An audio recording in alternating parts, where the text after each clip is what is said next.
हम देखते हैं पीठासीन अधिकारी की डायरी का भरा हुआ प्रारूप। पहले बिंदु में निर्वाचन क्षेत्र का नाम स्पष्ट अक्षरों में और क्रमांक, मतदान की तारीख, मतदान केंद्र की संख्या एवं नाम यहाँ लिख दिया जाता है। मतदान केंद्र इनमें से कहाँ स्थित है, जैसे शासकीय या अर्धशासकीय भवन, निजी भवन या अस्थायी संरचना में, उस पर टिक लगा दिया जाता है। बिंदु 4 में हमारे द्वारा यदि स्थानीय रूप से किसी अधिकारी की भर्ती की जाती है तो उनकी संख्या लिखी जाती है और स्थानीय भर्ती करने का कारण अगले बिंदु में लिखा जाता है।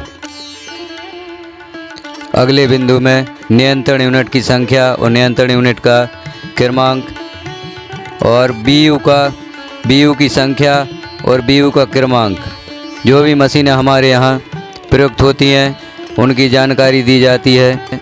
अगले बिंदु में कागज़ की सीलों का विवरण दिया जाता है, उपयोग की गई कागज़ की सीलों की संख्या और उसका क्रमांक। अगले बिंदु में स्पेशल टैग की जानकारी, प्राप्त होने वाले स्पेशल टैग की संख्या और उनका क्रमांक, उपयोग किए जाने वाले स्पेशल टैग और उसका क्रमांक। नीचे वापस किए गए स्पेशल टैग के क्रमांक लिखे जाते हैं। नीचे जानकारी दी है स्ट्रिप सील। अब चूँकि स्ट्रिप सील दी नहीं जाती तो यहाँ पर डैश लगा देते हैं या नील लिख देते हैं। स्ट्रिप सील नहीं दी जाती तो इसमें हम नील लिख देते हैं। अब अगला पेज देखते हैं। यहाँ पर वीवीपैट की जानकारी दी जाती है, उपयोग में लाए गए प्रिंटरों की संख्या या वीवीपैट की संख्या और प्रिंटरों की क्रम संख्या, वीवीपैट की क्रम संख्या यहाँ दी जाती है। 8वें बिंदु में ऐसे प्रत्याशी संख्या जिन्होंने मतदान केंद्र पर मतदान अभिकर्ता नियुक्त किए हैं उनकी संख्या लिख दी जाती है। मतदान अभिकर्ताओं की संख्या जो मतदान प्रारंभ होने के समय उपस्थित थे उनकी संख्या लिखी जाती है। यदि कुछ मतदान अभिकर्ता विलंब से उपस्थित होते हैं तो उनकी संख्या लिखी जाती है। मतदान अभिकर्ताओं की संख्या जो मतदान की समाप्ति पर उपस्थित थे उनकी संख्या लिखी जाती है। अब मतदान केंद्र पर नियत मतदाताओं की कुल संख्या, जो मतदाता सूची में हमें महिला पुरुष योग करके जो संख्या प्राप्त होती है उसे यहाँ पर लिखते हैं। निर्वाचक नामावली की चिन्हित प्रति में मतदान के दौरान जितने चिन्ह हमारे द्वारा लगाए जाते हैं उनकी संख्या लिखी जाती है, मतलब जितना मतदान होता है वो संख्या यहाँ पर लिखी जाती है। ऐसे निर्वाचकों की संख्या जिनको मतदाता रजिस्टर फॉर्म 17 का में दर्ज किया है, मतदान के दौरान या मतदान में कितने मतदाता मतदाता रजिस्टर में दर्ज हुए उनकी संख्या और मतदान मशीन के अनुसार रिकॉर्ड किए गए मतों की संख्या यहाँ पर लिखी जाती है। इन तीनों का योग लगभग एक ही होता है। ऐसे निर्वाचकों की संख्या जिन्होंने मतदान न करने का निश्चय किया हो, यदि कोई हो तो उनकी संख्या लिख दी जाती है। और यहाँ पर प्रथम मतदान अधिकारी और मतदान अधिकारी क्रमांक 2 के हस्ताक्षर कराए जाते हैं। निर्वाचकों की संख्या जिन्होंने मत दिए, यहाँ महिला पुरुष अन्य उनकी संख्या अलग अलग दी जाती है और नीचे योग कर दिया जाता है। चैलेंज मतों की संख्या, यदि चैलेंज मत हैं तो उनकी संख्या लिखी जाती है। इसके लिए अनुज्ञात संख्या और कितने चैलेंज वोट हमने अस्वीकृत किए उनकी संख्या लिखी जाती है। चैलेंज मत के लिए यदि रसीद काटी गई है तो उसकी राशि यहाँ लिख देते हैं। सबसे नीचे ईडीसी से मत देने वाले मतदाताओं की संख्या लिखते हैं।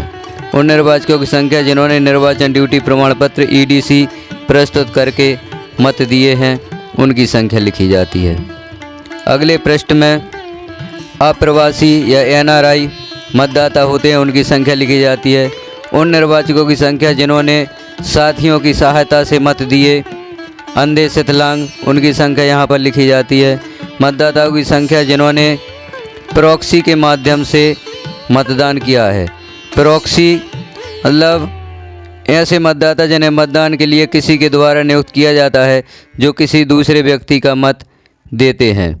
निवेदित मतों की संख्या यदि कोई है तो लिखते हैं। आगे ऐसे निर्वाचकों की संख्या जिन्होंने उम्र के संबंध में घोषणाएं दी हैं। यहाँ पर प्रत्येक 2 घंटे में मतदान की जानकारी दी जाती है। प्रत्येक 2 घंटे में कितने पुरुष कितने महिलाओं ने मत दिया, यहाँ पर प्रत्येक 2 घंटे की दी जाती है, ना कि लगातार। 7 से 9 बजे तक कितने मतदाताओं ने मत दिया, 9 से 11 बजे तक कितने मतदाताओं ने मत दिया, इनका सबका टोटल नीचे लिख दिया जाता है। हमारे केंद्र पर कितना मतदान हुआ, कितने मतदाताओं ने मत दिया। जैसे 469 कुल मतदाता थे, जिनका वर्गीकरण प्रत्येक 2 घंटे में किया गया है। मतदान समाप्ति पर अंतिम मतदाता ने कितने बजे वोट दिया, उसका विवरण या उसका समय यहाँ लिख दिया जाता है। यदि मतदान केंद्र पर किसी के द्वारा कोई अपराध किया गया है तो उसका विवरण बिंदुओं को पढ़ते हुए लिख दिया जाता है, और यदि कुछ नहीं होता, शांतिपूर्ण मतदान होता है, तो यहाँ निल लिख दिया जाता है। यह सभी जानकारी आगे की मतदान में कोई विघ्न उत्पन्न होता है तो उसके बारे में दी जाती है, जैसे बलवा, खुली हिंसा, प्राकृतिक विपत्ति, बूथ पर कब्जा या किसी भी प्रकार की दुर्घटना घटना होती है तो उसकी जानकारी यहाँ दी जाती है। मतदान मशीन को किसी ने किसी प्रकार का नुकसान पहुँचाया है तो उसकी जानकारी दी जाती है, अन्यथा नहीं लिख दिया जाता है। मतदान को किसी के द्वारा दूषित किया जाता है तो उसकी जानकारी यहाँ पर उल्लेखित की जाती है, अन्यथा नहीं लिख दिया जाता है। नीचे मतदान केंद्र का स्थान और दिनांक, और राइट साइड में पीठासीन अधिकारी के हस्ताक्षर और सील लगा दी जाती है। पीठासीन की डायरी कंप्लीट हो जाती है। चैनल को सब्सक्राइब जरूर करें ताकि इस प्रकार की अन्य जानकारियाँ भी आपको उपलब्ध हो सकें। अन्य प्रपत्र कैसे भरें उसके बारे में भी आपको यहाँ जानकारी मिलेगी। धन्यवाद। हम देखते हैं पीठासीन अधिकारी की रिपोर्ट। इस रिपोर्ट में 5 भाग होते हैं। सबसे पहला भाग होता है मॉक पोल प्रमाण पत्र। इसे किस प्रकार से भरा जाए। निर्वाचन का नाम, विधानसभा क्षेत्र का नाम और संख्यांक, और मतदान केंद्र का क्रमांक। इस प्रपत्र में हमें मॉक पोल की जानकारी देनी होती है। अभ्यर्थियों के नाम लिखे जाते हैं। मॉक पोल के दौरान डाले गए मतों की संख्या, कंट्रोल यूनिट पर प्रदर्शित अभ्यर्थी वार मतों की संख्या, और वीवीपैट से प्राप्त पर्चियों को भी यहाँ मिला लेते हैं। किस उम्मीदवार को कितने मत दिए गए थे, उतनी पर्चियाँ हैं या नहीं। प्रिंटेड पेपर स्लिप की संख्या मिलान करती है तो अगले कॉलम में हाँ लिख देते हैं। आखिरी कॉलम में मतदान अभिकर्ताओं के हस्ताक्षर किए जाते हैं। और नीचे मतदान अभिकर्ताओं के नाम, पार्टी का नाम, अभ्यर्थी का नाम और उनके हस्ताक्षर प्रमाणीकरण में होते हैं कि इनके समक्ष मॉक पोल संपन्न हुआ। सभी का टोटल नीचे लिखा जाता है और उसका मिलान कर लेते हैं। तीनों कॉलम का मिलान होना चाहिए, तभी हमारा मॉक पोल सही माना जाता है।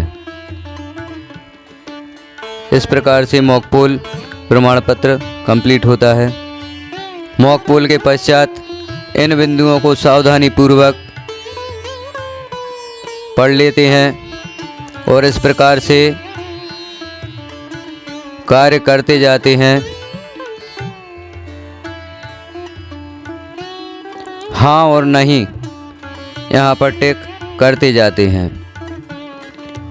प्रत्येक बिंदु को पढ़िए और हाँ या नहीं जो भी सही है उस पर टिक लगाइए।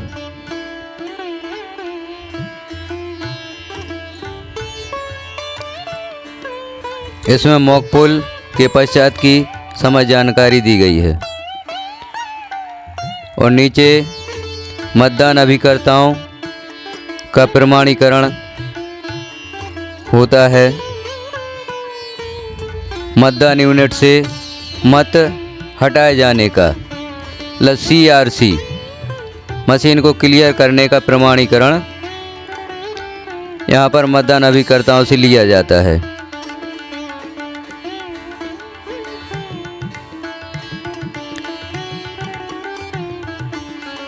सभी बिंदुओं को यहाँ पर ध्यानपूर्वक पढ़ना चाहिए तो हमारा संपूर्ण कार्य सुचारू रूप से हो जाता है। पीठासीन अधिकारी के हस्ताक्षर और मतदान केंद्र की सील यहाँ लगा दी जाती है। मॉक पोल का कार्य और मॉक पोल प्रमाण पत्र यहाँ कंप्लीट होता है। पीठासीन अधिकारी की रिपोर्ट का भाग पहला कंप्लीट होता है। मॉक पोल के पश्चात CRC जरूर करें और मतदान मशीन में टोटल 0 जरूर देखें, तभी वास्तविक मतदान के लिए हमारी मशीन तैयार होती है। मतदान अधिकारियों का प्रमाणीकरण भी यहाँ पर होता है, जिसमें मतदान दल के सभी अधिकारियों के नाम और उनके हस्ताक्षर लिए जाए, जिसमें वास्तविक मतदान के पूर्व मतदान यूनिट से सभी मत हटा दिए गए हैं और वीवीपैट से मॉक पोल की स्लिप निकाल ली गई हैं। इसका प्रमाणीकरण मतदान अधिकारियों द्वारा यहाँ पर दिया जाता है, उनके हस्ताक्षर कराए जाते हैं। अगली रिपोर्ट सेकंड, कंट्रोल यूनिट में पावर पैक का प्रतिस्थापन यदि हुआ है तो इस रिपोर्ट को भरा जाता है। कंट्रोल यूनिट की यदि बैटरी बदली गई है तो इस रिपोर्ट को भरा जाएगा, अन्यथा यह रिपोर्ट निरंक जाती है।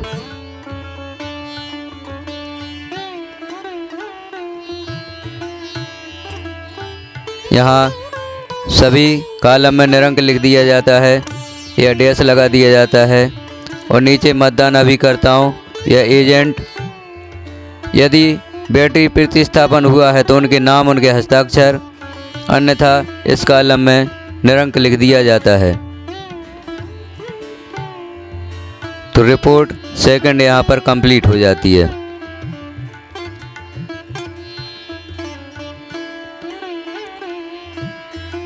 अब आगे देखते हैं।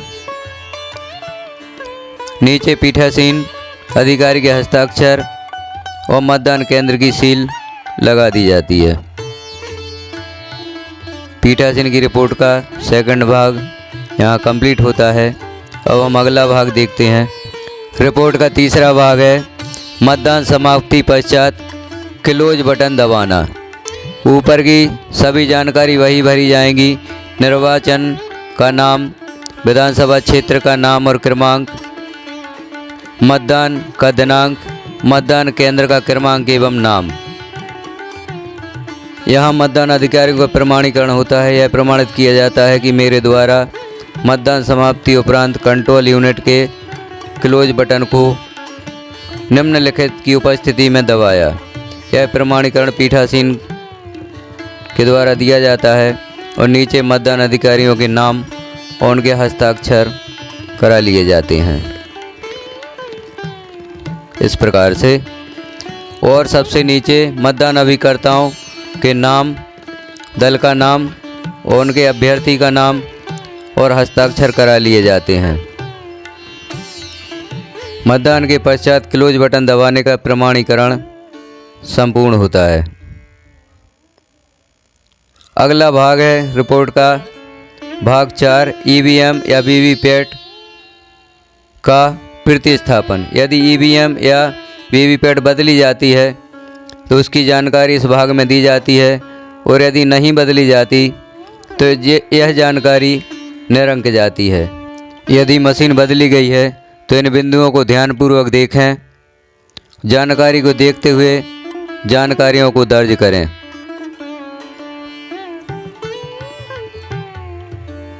इन जानकारियों को देखते हुए जानकारी दर्ज की जाएगी और यदि मशीन नहीं बदली जाती तो जानकारी निरंक जाती है।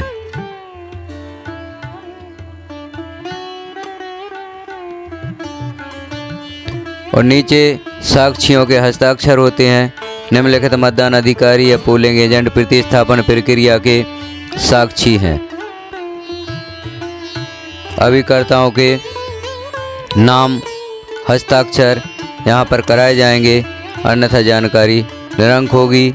नीचे पीठासीन अधिकारी अपने हस्ताक्षर करेंगे और मतदान केंद्र की सील लगाएंगे। अगली रिपोर्ट होती है जिसका भाग 5 है ईवीएम या वीवीपैट का प्रतिस्थापन। रिपोर्ट 4 में यदि मॉक पोल के दौरान मशीन बदली जाती है तो उसका विवरण दिया जाता है। और भाग 5 में यदि वास्तविक मतदान के दौरान मशीन बदली जाती है तो उसका विवरण यहाँ पर दिया जाता है।